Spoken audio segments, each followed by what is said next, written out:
आपको लिए चलते हैं लखनऊ, जहां पर इंडिया मंच जारी है। रहा है कि जो मोदी जी ने नारा दिया है 400 पार का, उसमें सुहेलदेव भारतीय समाज पार्टी की सबसे बड़ी भूमिका होने जा रही है।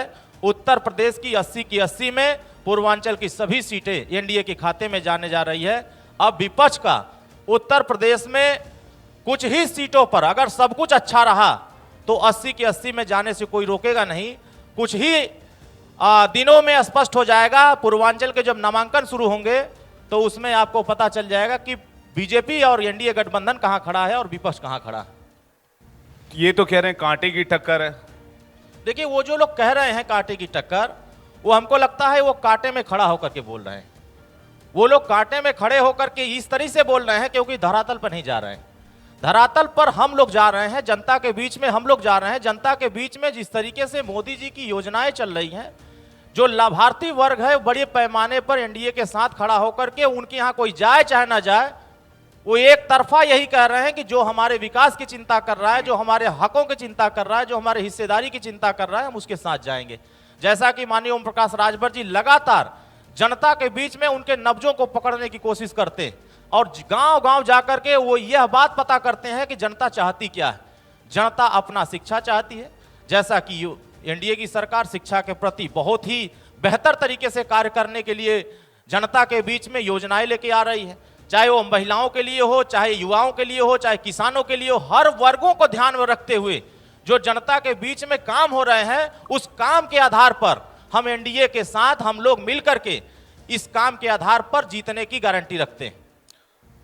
अरुण जी, आपने कहा कि आप उत्तर प्रदेश में 80 की 80 अमला आपका गठबंधन 80 की 80 सीटें जीतने जा रहा है, आप इसकी गारंटी दे रहे हैं। लेकिन जिस पार्टी का पूरे पूर्वांचल में प्रभाव है, एक अच्छा खासा वोट बैंक है, एक अच्छा खासा तबका है, तो आप लोगों ने एक पर कॉम्प्रोमाइज कर लिया या फिर एक सीट ही आपको मिली तो आप लोग मान गए, या फिर आप लोगों को कॉन्फिडेंस नहीं था और जब आपको एक सीट मिली तो फिर आप 80 सीट की गारंटी कैसे दे सकते हैं? देखिए, अगर पूरे उत्तर प्रदेश की 80 लोकसभा में आप चर्चा करेंगे तो माननीय ओम प्रकाश राजभर जी सबसे ज्यादा चर्चा में रहते हैं जी, और 403 विधायक उत्तर प्रदेश में रहते हैं। 403 में सबसे ज्यादा अगर चर्चा में कोई रहता है तो हमारे नेता माननीय ओम प्रकाश राजभर जी रहते हैं, इसलिए कि वो हमेशा जनता की बात करते हैं। जैसे मोदी जी जनता की बात करते हैं, योगी जी जनता की बात करते हैं, वैसे ही माननीय ओम प्रकाश राजभर जी जनता की बात करते हैं। जब जनता की बात हम कर रहे हैं तो जनता भी हमारे साथ आ रही है। इसीलिए तो हम दमदारी से कह रहे हैं कि जनता जिसके साथ, फैसला उसके साथ। जनता जनार्दन है, जनता मालिक है, जनता ही फैसला दे रही है। तो जिसको जनता फैसला दे रही है वही आगे बढ़ रहा है, जिसको जनता नकार दे रही है वो किनारे खड़ा हो जा रहा है। तो अरुण जी, सबसे चर्चित नेता, सबसे चर्चित पार्टी एक सीट पे निपटा दिए गए। नहीं, सीट सवाल एक सीट का नहीं है। अगर छड़ी लेकर के हम खड़े हैं, जैसे देश में गांधी जी ने अंग्रेजों को छड़ी से भगाया था जी, वैसे ही इस देश के भ्रष्टाचारियों को, इस देश के लुटेरों को, इस देश के पिछड़े दलित आदिवासियों के साथ सताने वालों को यही छड़ी भगाने का काम कर रही है। तो मोदी जी के साथ खड़ा होकर के हम डट के लड़ रहे हैं। 80 में एक लड़ रहे हैं, लेकिन सब पर 80 मिल करके लड़ रहे हैं कि 80 की 80 में हमारी छड़ी भी खड़ी होकर। तो राहुल जी और अखिलेश जी कह रहे हैं एसटी एससी ओबीसी की बात हम करते हैं, मुसलमानों की बात हम करते हैं। लेकिन उनको जब मौका मिला था, बीजेपी बस अगड़ों की बात करती है। नहीं, ये जब उनको मौका मिला था 55 साल तक सरकार चलाए, तो ना एसटी के बारे में चिंता किया, ना ओबीसी के बारे में चिंता किया, ना एससी के बारे में चिंता किया, और ना ही ये मुसलमानों के बारे में चिंता किया। आजादी के पहले 38% नौकरियों में हिस्सेदारी थी, लेकिन जब इनकी सरकार बनी 55 साल, 1% हिस्सेदारी नौकरियों में नहीं छोड़ा। इसी बात की चिंता तो माननीय मोदी जी कर रहे हैं, माननीय योगी जी कर रहे हैं, माननीय ओम प्रकाश राजभर जी कर रहे हैं। इस देश में हम जाति के धर्म के नाम पर नहीं हिस्सेदारी देना चाहते। हम समाज में जो भी वर्ग है, जो उपेक्षित है, जिसको हिस्सेदारी चाहिए, जिसको सम्मान चाहिए, जिसको भागीदारी चाहिए, हम उसको दे रहे हैं। अब इसी में चिंता की विषय यह है कि विपक्ष को यही बात समझ में आ रही है कि हमने तो हिस्सेदारी नहीं दिया, इसलिए हमारे साथ नहीं आ रहे हैं। हम मोदी जी हिस्सेदारी दे रहे हैं, इसलिए सब लोग उनके साथ जा रहे हैं।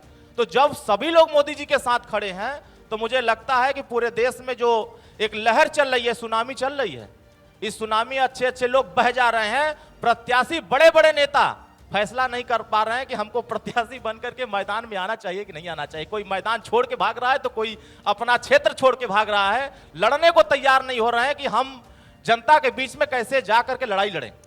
समाजवादी पार्टी का दावा तो 40 सीटों का है, आपका दावा 80 सीटों का, टोटल सीट ही 80 है। और कैलकुलेशन 120 का कर ले रहे हैं आप लोग। 2014 का इतिहास उठाकर देखिए, 2019 का उठा कर देखिए। अगर 5 सीट जीतने वाली पार्टी अगर 80 का दावा करे तो मुझे लगता है कि वो अंधकार में बैठ करके सपने में, नींद में वो देख रहे हैं, उनको दिन में कुछ दिखाई नहीं दे रहा, इसलिए सपने की बातें दिन में बोल दे रहे हैं। चलिए, तो बात आपकी रणनीति की हो गई, लेकिन आप लोग थोड़े दिन पहले समाजवादी पार्टी के साथ थे, तो मोदी जी के लिए भी ऐसे एलिगेशन लगाते थे। तो अब जब इस तरफ आए हैं तो समाजवादी पार्टी के लिए इस तरह की बात कर रहे हैं, तो ये टर्निंग पॉइंट कैसे आया आप लोगों की? देखिए, ये भ्रम फैलाया राजनीति जाता में। है। जी। सुहेलदेव भारतीय समाज पार्टी जनता के बीच में रहने वाली पार्टी, जी, हम कार्यकर्ताओं के आधारित पार्टी है और जनता के बीच में उनके सुख दुख में खड़े रहते हैं।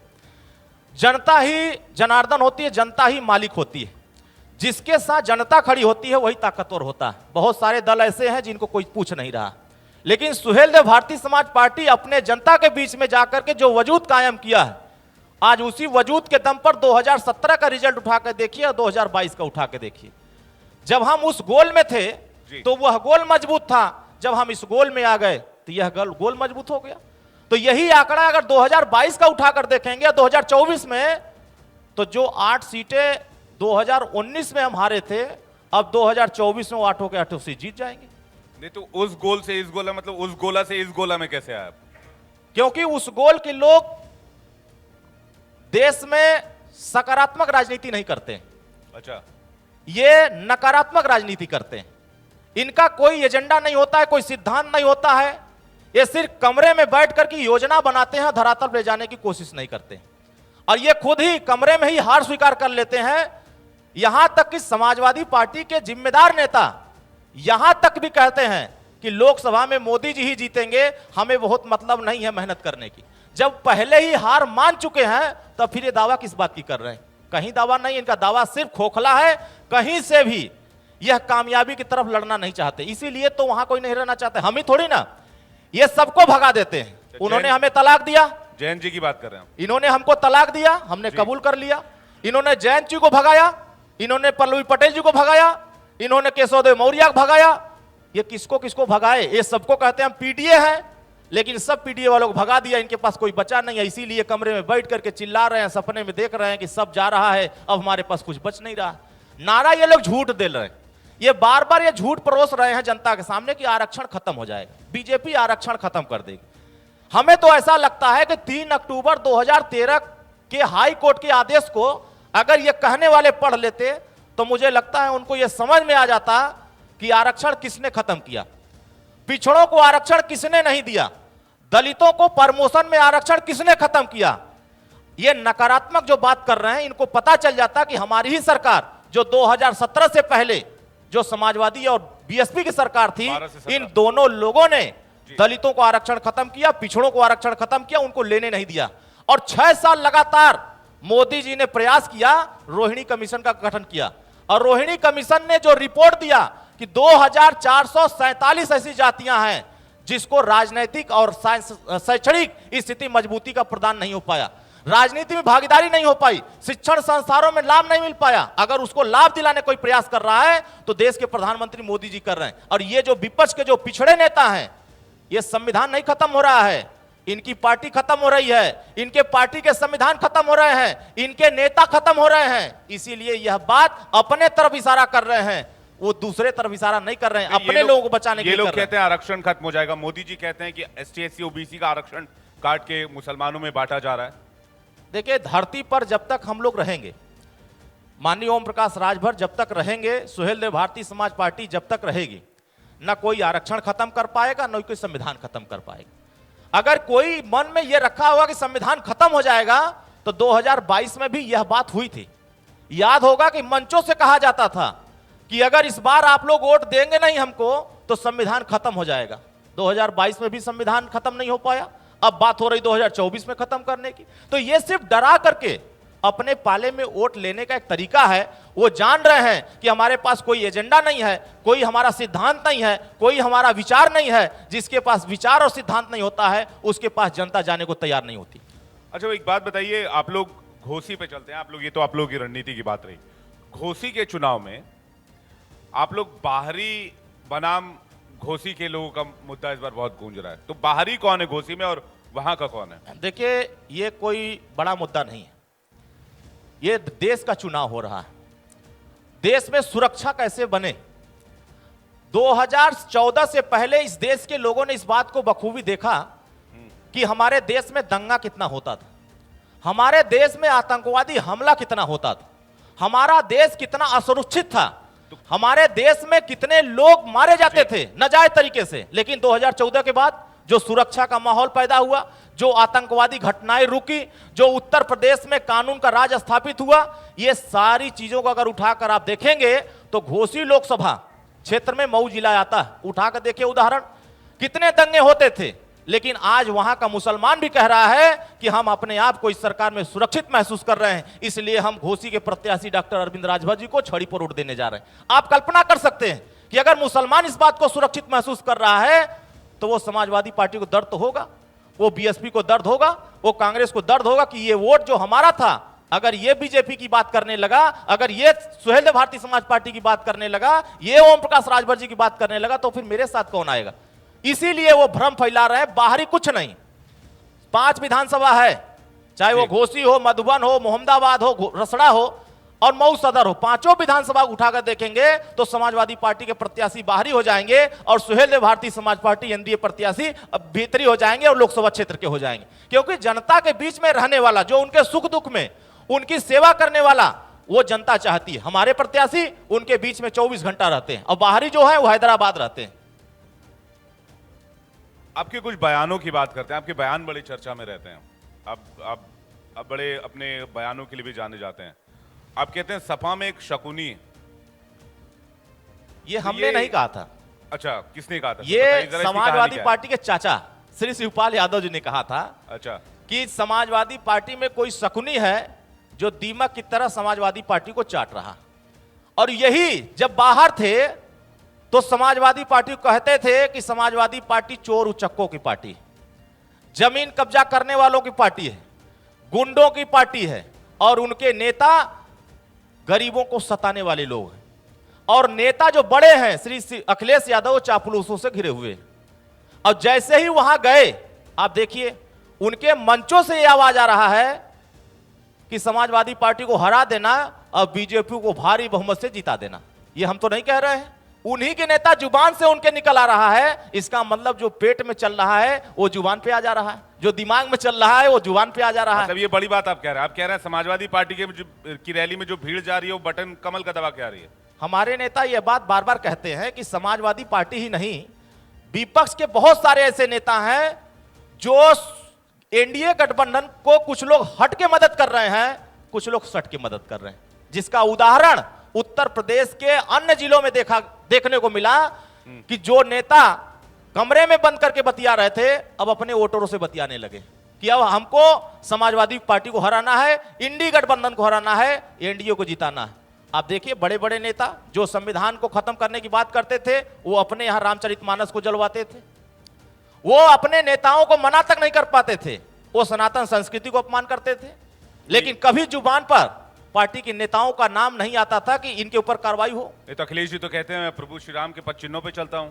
लेकिन प्रभु श्री राम के पद चिन्हों पर चलते हैं, लेकिन उनका दर्शन करने जाने से डर जाते हैं।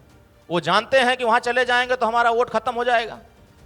जो 18% 19% वोट एक मुश्त उनको मिलता है, और 8% वोट वाला जो सरकार बनाने की बात करता है तो वो तो नाराज हो जाएगा, वो खुश हो इसलिए वहां नहीं जाते।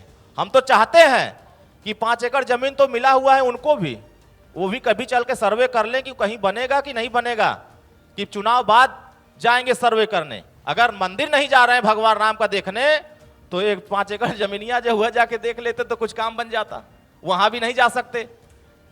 तो ये स्थिति है कि ये भ्रम की स्थिति में हो गए, वो तय नहीं कर पा रहे हैं कि हमें राजनीति किस दिशा में लेके जाना चाहिए। नहीं, वो तो आप तो कह रहे हो उधर 8% में भी सेंधमारी है, वो तो हो ही गया। 18% आपका है ही। अगर मध्य प्रदेश में अगर हम लोग अपना मुख्यमंत्री नहीं बनाए होते मोहन यादव जी को, जैसे ही वो मुख्यमंत्री बने इनके दर्द बढ़ गए और उनके रिश्ते सुल्तानपुर से निकल आए, उनके ससुराल सुल्तानपुर में आ गए। जैसे ही स्वागत करने के लिए सुल्तानपुर के यादव ने कहा कि हम तुम्हारे साथ, तो चिंता इनकी बढ़ गई। देखिए सबसे बड़ी बात है कि जब इनकी सरकार थी तो सिर्फ मैनपुरी, इटावा, सैफई इनको नजर आता था। विकास के पैमाना को अगर देखा जाए तो पूर्वांचल को अंधकार में रखा था, बिजली नहीं मिलती थी, 4 घंटा 5 घंटा बिजली देना मुश्किल होता था, वहां के लोगों को पानी नहीं मिलती थी, वहां के सड़कें नहीं थी। अगर हम बलिया से चलते हैं तो पहले 8 घंटा 9 घंटा लगता था लखनऊ आने में, अब तो हम 3 घंटा में लखनऊ आ जा रहे हैं। यही विकास तो उनको नहीं दिखाई दे रहा है। जिस एयरपोर्ट पर श्री मुलायम सिंह यादव जी जाते थे वहां सिर्फ अपना विशेष विमान उतारते थे, आज हमारी एनडीए की सरकार वहां गरीबों के लिए, आम आदमी के लिए वहां विमान उतार रही। यही तो बदलाव दिख रहा है। आज पूरे उत्तर प्रदेश में जो मेडिकल कॉलेज बन रहे हैं, जो विश्वविद्यालय बन रहे हैं, ये काम तो पहले हो जाना चाहिए, लेकिन नहीं हो पाया। 33% महिलाओं को आरक्षण उन सरकारों में मिल जाना चाहिए जो हमारी सरकार दे रही महिलाओं को। तो जो काम करना चाहिए था वो काम तो इन्होंने किया नहीं, सिर्फ और सिर्फ भ्रष्टाचार किया और लोगों को डरा कर वोट लेने का काम किया। अरुण जी, एक बात बताइए, आप अब इधर से उधर तो नहीं जाएंगे आप लोग? देखिए, सवाल ये नहीं है, सवाल इस बात का है कि जिस विचारधारा को लेकर हम लड़ रहे हैं, पता चले कि उत्तर प्रदेश के नीतीश कुमार बन गए आप लोग। नहीं, देखिए क्या होता है कि राजनीति में समाज की सुरक्षा और समाज की हिस्सेदारी, समाज को न्याय कैसे मिले, इसके लिए बराबर हम लोग लड़ते हैं। और देश में चाहे गरीब हो, कमजोर हो, पिछड़े हो, दलित हो, आदिवासी हो, और चाहे वंचित तबका हो, इन सभी को बराबरी का अधिकार कैसे मिले, इसके लिए सरकार से जुड़ करके हम सरकार के योजनाओं के साथ देश के हर गरीब की मदद करने के लिए हम लोग प्रयास कर रहे हैं। इसी प्रयास को माननीय ओम प्रकाश राजभर जी एनडीए के साथ खड़े होकर के उनको ताकत देने का काम कर रहे हैं। चलिए, 2-3 सवाल और लूंगा, उसके बाद मैं आपसे एक वर्ड पजल खेलूंगा। मैं एक शब्द बोलूंगा, उसके जवाब में आपको आंसर करना है, लेकिन उससे पहले 1-2 सवाल लेके इसको मैं इंटरव्यू को कंक्लूड की ओर ले चलूं। अब घोटालों की बड़ी बात करते हैं। आप कहते हैं अखिलेश जी के रिजीम में लैपटॉप घोटाला हुआ, शिवपाल जी के अंडर में पेंशन घोटाला हुआ, आप लोग कहते हैं रामगोपाल जी के अंदर जमीन घोटाला हुआ। तो ये सब की तो जांच हो ही रही है, ये तो सच है, ये तो पब्लिक डोमेन में बात चल रही है कि अगर रिवर फ्रंट घोटाला नहीं होता तो अंधेरी रात में बुक लेकर के मुख्यमंत्री जी तक नहीं जाते। अगर रिवर फ्रंट के अलावा लैपटॉप घोटाला नहीं होता तो श्री शिवपाल यादव जी अंधेरी रात में मुलाकात करने मुख्यमंत्री जी से नहीं जाते। अगर साइकिल ट्रैक घोटाला नहीं हुआ होता तो फिर मुलाकात करने नहीं जाते। जमीन लूटे हैं, जो जमीन बनाए हैं, उसके जांच जब बैठती है तो ये अंधेरी रात में चिट्ठी लेकर पहुंच जाते हैं श्री प्रोफेसर रामगोपाल जी। क्यों होता है ये अंधेरी रात में? इसलिए जाते हैं, जान बचाने के लिए जाते हैं कि जान बचाए रहो, कम से कम हम लोगों को भी राजनीति करने दो। तो राजनीति करने के लिए समाज में क्या करते हैं, ये बाहर बोलते हैं कि हम भाजपा के खिलाफ हैं, ये कमरे के अंदर भाजपा के साथ रहते हैं। ये सच्चाई है कि ये कमरे के अंदर उनके साथ, अब बाहर बस कहते हैं कि हम तुम्हारे खिलाफ बोल रहे हैं, चलो तुम्हारी लड़ाई वाला फॉर्मूला लागू होगा, दिन में हट के रात में सट के? नहीं, हम भटके छटके नहीं लड़ाई लड़ते। अच्छा, हम जनता के हितों के लिए, जो लोग इस बात को कहते हैं कि माननीय ओम प्रकाश राजभर जी इधर उधर अगर उठा के इतिहास देखेंगे जी, तो बहुत सारे ऐसे राजनीतिक दल हैं जो राजनीतिक दल कभी इधर जाते हैं कभी उधर जाते हैं, लेकिन अपने सिद्धांतों से नहीं हटते, और हम अपने सिद्धांतों से कभी नहीं हटते। जातिगत जनगणना कास्ट सेंसस का समर्थन करते हैं? ये तो हमारी पार्टी का मामला है। ये हमारी पार्टी आज से नहीं 20 साल से हम लड़ रहे हैं कि इस देश में जाति जनगणना होनी चाहिए, लेकिन जो इस मुद्दे को उठा रहे हैं इन लोगों ने जाति जनगणना के रिपोर्ट को जनता के सामने पेश नहीं होने दिया। क्यों? क्योंकि उनको पता था कि जिन लोगों का हम हिस्सा लूट रहे हैं, ये हिस्से लूटने वालों की जब चिट्ठी सामने आ जाएगी, इनके लिस्ट सामने आ जाएंगे तो हमको वोट नहीं देंगे। और आज उन्हीं का वोट लेने के लिए ये जाति जनगणना की बात कर रहे हैं, और हमारी सरकार इसके लिए कटिबद्ध है। माननीय प्रधानमंत्री जी ने इस बात से आश्वासन दिया है, माननीय गृह मंत्री जी ने इस पे आश्वासन दिया है कि हमारी सरकार बनेगी तो हम इस जाति जनगणना कास्ट सेंसस के मुद्दे पर गंभीरता से चिंतन करके समाज के हर तबके को सरकार की योजनाओं का लाभ पहुंचाने में हम लोग कारगर साबित होंगे। यूपी के 4 हिस्से होने चाहिए? नहीं, देखिए, उत्तर प्रदेश में ये बड़ी मांग है। ये सुहेल देव भारतीय समाज पार्टी की एक अपनी एजेंडे में हमारे है कि उत्तर प्रदेश को 4 भागों में, ताकि पूर्वांचल में आपका दबदबा, पूर्वांचल में आपका सीएम बैठे। आप उठा के मेरठ देखेंगे तो मेरठ के लोगों को जब इलाहाबाद जाना होता हाई कोर्ट में, पूर्वांचल में सीएम एसबी एसपी का होगा? फिर नहीं, सीएम का सवाल नहीं है, विकास का सवाल है, क्षेत्र में डेवलपमेंट का सवाल है। उत्तर प्रदेश में 4 भागों का बांट हमने भी किया था और बसपा ने भी किया था जी। बसपा ने प्रस्ताव बना के दिल्ली भेज भी दिया था, और उस प्रस्ताव पर अमल नहीं हो पाया, वो प्रस्ताव रुक गया।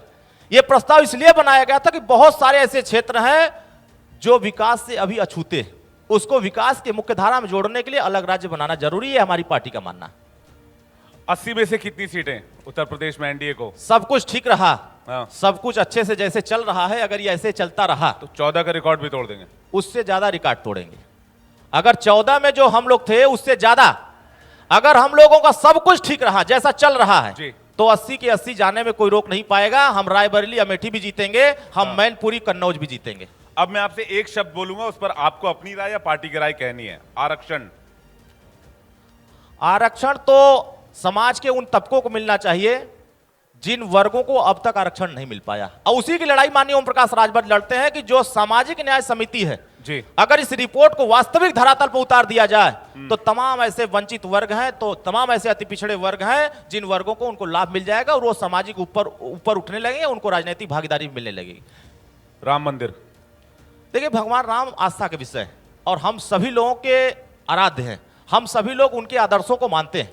महाराजा सुहेलदेव राजभर भी सनातन संस्कृति को बहुत मानते थे और वो भगवान शिव के पुजारी थे। अगर आप देखेंगे जब विदेशी आक्रांताओं ने अयोध्या पर चढ़ाई किया था तो हमारे देश के जो हमारे राजाओं ने थे वो मिल करके उस आतताइयों को लूटने वाले लोगों को उनको रोका था। हमारा भी इतिहास अगर देखा जाएगा तो सनातन संस्कृति को बचाने में बड़ा भूमिका निभाया, और संस्कृति को बचाने वाले सभी लोगों को भगवान राम का दर्शन करके उनके रास्ते पर चलने की कोशिश करना चाहिए। बुलडोजर। जो गरीब को सताएगा उसके घर बुलडोजर जाएगा, और जो भी गरीब का जमीन लूटेगा उसके घर बुलडोजर जाएगा। बुलडोजर की जो नीति चल रही है और जनता इससे खुशहाल है, हर वर्ग इससे अपने आप को सुरक्षित महसूस कर रहा है कि हमारे समाज में हमको सुरक्षा मिल रहा है, हमारे जमीन लूटी नहीं जा रही है। कम से कम बुलडोजर का डर दिखा करके हमारे साथ जो अपराधी थे, जो गुंडागर्दी करते थे, कम से कम हमारे साथ अब इस तरह नहीं कर पा रहे हैं, उनके अंदर दहशत है। यूपी में बाबा का तो बुलडोजर चल ही रहा है, बाबा का जलवा कायम है। पूरे 80 के 80 में बाबा के साथ अब चाचा खड़े हो गए, और चाचा पूरे उत्तर प्रदेश में विपक्षियों का बोरिया बिस्तर बांध करके उनके घर पहुंचाने का काम शुरू कर दिए। गब्बर। देखिए, गब्बर तो एक विषय है, वो फिल्म का एक विषय है। अगर दूसरा रूप देखा जाएगा तो जो गरीब को सताएगा वहां गब्बर पहुंचेगा, वहां गब्बर पहुंचेगा, वहां गब्बर पहुंचेगा। आपके जो पार्टी के जो गरीब को सताएगा, जो है, गरीब के साथ अन्याय करेगा, वहां माननीय ओम प्रकाश राजभर जी पहुंचेंगे। ओपी राजभर जी अपने आप को गब्बर क्यों कहते हैं? वो इसलिए कहते हैं कि हमारे गांव के लोग जिस जगह पर ज्यादा सताया जाता है लोगों को, जहां जिसकी बात नहीं सुनी जाती है, जिसको थाने, तहसील, ब्लॉक, कचहरी, मुख्यालय में जाने से डर लगता है, उनको साहस देने का माननीय ओम प्रकाश राजभर करते हैं। अब उसको आप गब्बर से जोड़ लीजिए और चाहे शेर से जोड़ लीजिए। अच्छा, एक लास्ट वर्ड पूछूंगा। उत्तर प्रदेश में बहुत ये चर्चा में रहता है और पिछले 5-7 साल से भी बहुत चर्चा में, 2022 के इलेक्शन में बहुत चर्चा था उत्तर प्रदेश में सांड। देखिए, जिन लोगों को धरती पर विकास नहीं दिखाई देता है उनको सिर्फ सांड दिखाई देता है। और वो कहां दिखाई देता है? वो अपना कैमरा लेकर के जब अपने गाड़ी से चलते हैं तो खेतों में सांड को दिखा करके वो भेज करके सांड दिखाते हैं कि देखो ये हमारा सांड है, तो उनको डर लगता है। उन्होंने गौशाला तो बनाया नहीं, तो वो जैसे घूम रहा है, सांड जैसे घूम रहा है, वैसे वो घूम घूम करके देख रहे हैं। तो उससे भी सरकार ने हमारा निजात दिलाने के लिए गौशाला बनाया कि तमाम हर गांव में गौशाला खोल करके तमाम जो गांव आवारा गाय थे उनको रोकने का प्रयास किया। तो सांड से इतना डर क्यों लगता है यहाँ पे? ये विपक्षियों को डर लगता है। अच्छा, ये कहीं उलाट ना दे हम लोगों को। कुछ सवाल अब लेना चाहेंगे अरुण जी पब्लिक से। सर सामने बैठे हो, सर आपका नाम बताइएगा और आपका सवाल बताइए। मेरा सवाल नेताजी से ये है, सुन रहे हैं? हाँ जी जी सुन रहे हैं। गुड्डू जमाली जो है 3 लाख वोट से निरहुआ को हरा रहा है, समझे आप? क्योंकि गुड्डू जमाली अब बहन जी के साथ छोड़ के साइकिल पे सवार हो गया है, और पिछली बार गुड्डू जमाली लड़ गया था तो निरहुआ महाराज जीत गए थे। अब की निरहुआ के कोई चांस है नहीं। अब क्या कहना चाहेंगे? देखिए, उस समय हम उनके साथ नहीं थे। अच्छा, उस समय हम दूसरे के साथ थे। 2 लाख वोट अगर गुड्डू जमाली लेके इधर आ रहे हैं तो 2 लाख वोट हम लेकर के बीजेपी के साथ जा रहे हैं। और सवाल इस बात का है कि गुड्डू जमाली के साथ अन्याय कितना हुआ है वहां के मुसलमान समझ रहे हैं। अब वहां बीएसपी भी चुनाव लड़ रही है मुसलमान लेकर के, वो अगर 1 लाख काट देंगे तो मुझे लगता है कि तीसरे नंबर की लड़ाई समाजवादी पार्टी लड़ेगी। लड़ाई वहां जो हो रही है वो निरहुआ देखिएगा भारी बहुमत से चुनाव जीत करके दिल्ली की पंचायत में जाएंगे, किसी को इसमें संशय रहने की जरूरत नहीं है। वोट के आधार पर अगर देखेंगे तो सबसे ज्यादा वोट वहां राजभर का है, वो राजभर भी एकदम दबा के पोल करेगा तो निरहुआ जीत करके दिल्ली जाएगा, इसमें संशय रहने की जरूरत नहीं है। चलिए अरुण जी, आप बहुत बेबाकी से जवाब देते हैं। बहुत बहुत धन्यवाद आपका। आप इंडिया डेली के मंच पर आए, इंडिया मंच पर आए और अपनी राय यहाँ पर रखी। आपका तहे दिल से शुक्रिया और आपके भविष्य के लिए, आपके भविष्य की राजनीति के लिए, आपकी पार्टी को मेरी तरफ से और इंडिया डेली की तरफ से बहुत सारे शुभकामनाएं। बहुत बहुत एक बार धन्यवाद। जोरदार बहुत बहुत तालियां हो धन्यवाद। जाए अरुण राजभर जी के लिए। जोश और उत्साह आप लोगों का थोड़ा कम लग रहा है, ताली में गिरावट नहीं आनी चाहिए। आप लोग थोड़ा ताली जोर से बजाइए। बहुत बहुत धन्यवाद। यहां रुक रहे हैं एक छोटे से ब्रेक के लिए।